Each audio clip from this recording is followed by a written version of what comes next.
thank you so much for joining us today for our summit.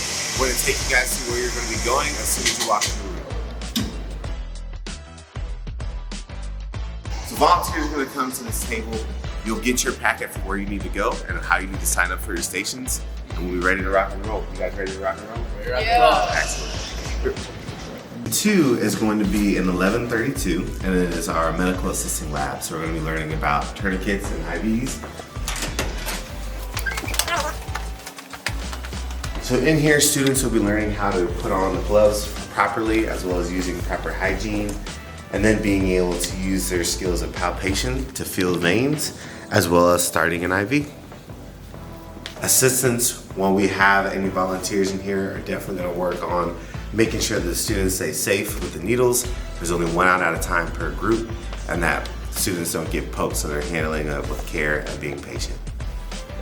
All right, so one of the skills that they'll also learn is putting on a tourniquet, which can actually be fairly difficult if you've never done it before, and keeping it tight. So this will allow the vein to be able to pop up, and this is what the students will actually be trying to do as well. Session 3 will be in room 1226, and this is going to be wound care. So within wound care, we'll have students going through our 7 different steps of assessment to be able to figure out what type of wound it is. They can use various different types of wounds to be able to put on each other and actually practice, and then just how to dress the wound properly and engage to see if the wound needs any additional extra tender loving care. And for here, they'll actually learn how to use and put on a tourniquet as well for trauma. So at the end of the hallway on the first floor, we're going to do our dental lab. And so now we'll go about how we take care of the oral cavity. So here we have our dental model. We'll be able to floss the teeth, as well as take a good look at the anatomy and where we can see abscesses in the mouth as well, and how we can use dental blocks to be able to take people's pain away and address their ailments. And how to floss and take care of the teeth.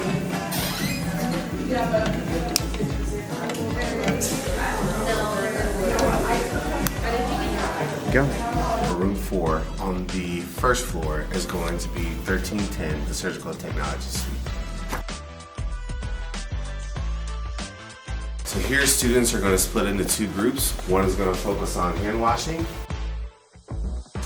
and being able to figure out how surgical technicians as well as surgeons are going to wash their hands for the surgical suite, keep patients safe. The next group will gown and glove in the operating theater to be able to use various equipment and perform a laparoscopic procedure. Being able to get items outside of the belly with the tools that we use. And we'll be able to keep students moving in a streamlined fashion, so that way everybody gets a turn to be able to use the equipment. All right, so we'll start with our surgical scrub here and being able to wash their hands medically, be clean for a surgical procedure. Staying clean will come into our operating theater. This is where students will learn to gown and glove, so they'll be able to put these on and being able to get prepared for their surgical procedure.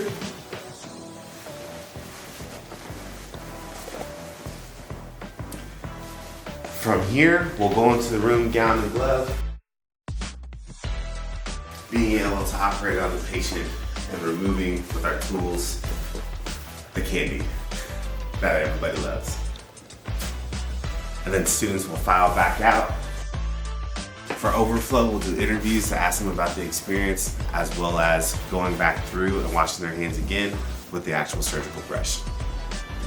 Final room on the first floor will be 1431, our radiology technology room. And so we'll come in as this station. Students will first review some of the different x-rays that they'll be able to have and imaging modalities. We will assign a x-ray or plain film for a student, so then they'll file in. At these stations, with the x-ray in hand, they'll try to recreate the film with their own phones. So being able to take pictures and finding with their own partner what that image will look like to be able to resemble the X-ray. They'll be able to go over and review how this system works, and then we'll file back out,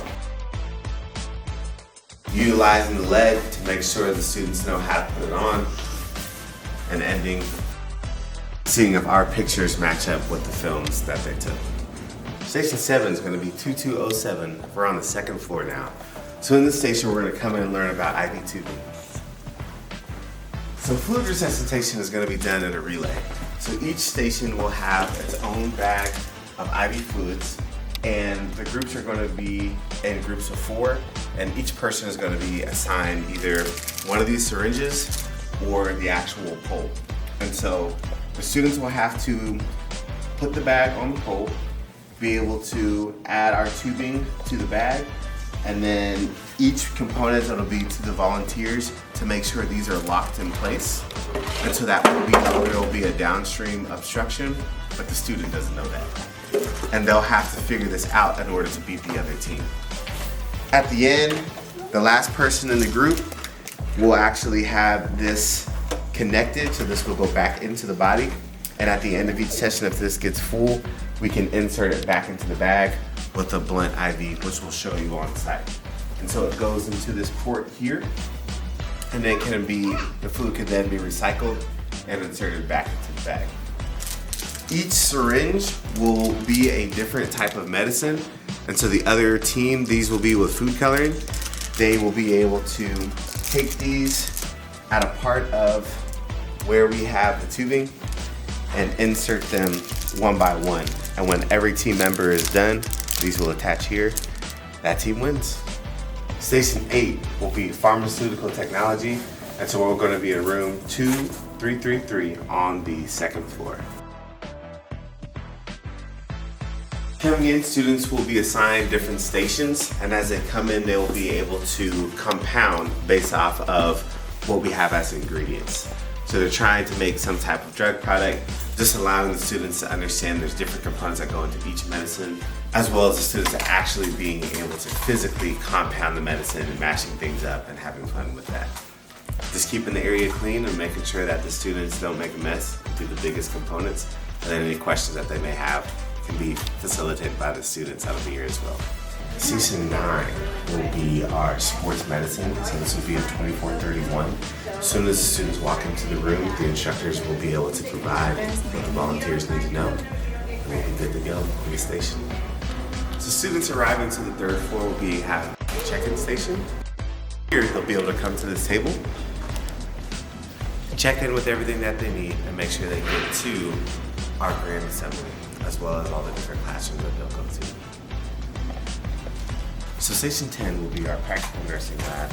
This is going to be in 3208 on the third floor. Students here are going to learn about the physical examinations as well as utilizing a standardized patient or mannequin.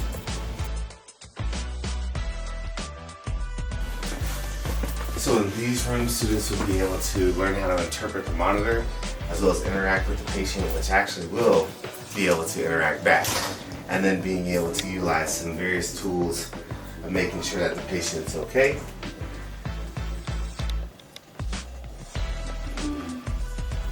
Legit has a heartbeat. They're good to go. All right, so our Station 11 will be neonatal and infant resuscitation. This is going to be in 3332. It is a chemistry lab, but here's where we're going to be working on the babies. So everything from how to hold the infant to, oh, that's a brave, to being able to look and see how to resuscitate. Should we be choking? Should our heart stop? Should the baby not look well? Things that we need to know in order to be babysitting out in the community, or is what we're going to handle in this session. So just handling the baby with care and respect is what we'll be focusing on in this station. So this is going to be our Station 12, final station on the third floor. 3405, our biology lab, and this is where we're going to be using our Oculus. So here we'll have laptops set up on the first row, and then we will have our Oculus headsets, so it'll be 10 of them set up, so a total of 16. We'll have 2 additional virtual headsets that might require additional troubleshooting. For this, students will put on a headset.